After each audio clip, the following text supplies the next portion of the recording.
সবাই কেমন আছেন? আসসালামু আলাইকুম। প্রথমে আমি কড়াইতে তেল দিয়ে দিচ্ছি, তারপর 3টা শুকনো মরিচ দিয়ে দিলাম। শুকনো মরিচটা একটু ভেজে নেব।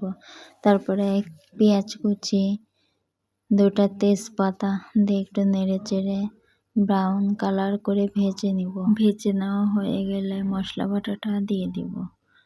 মশলাটা একটু নেড়ে চেড়ে কষিয়ে নেব, তারপর পানি দিয়ে দেব, মশলা যাতে না পুড়ে যায়।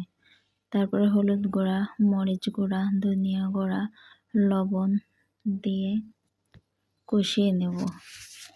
কষানো শেষ হলে মাছটা দিয়ে দেব।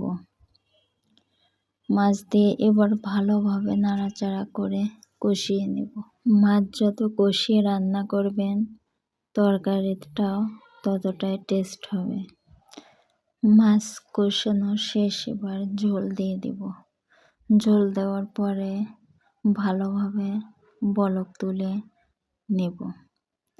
যত কষিয়ে রান্না করবেন ততই মজা হবে। দেখেন কালারটা কত সুন্দর হয়েছে। আল্লাহ।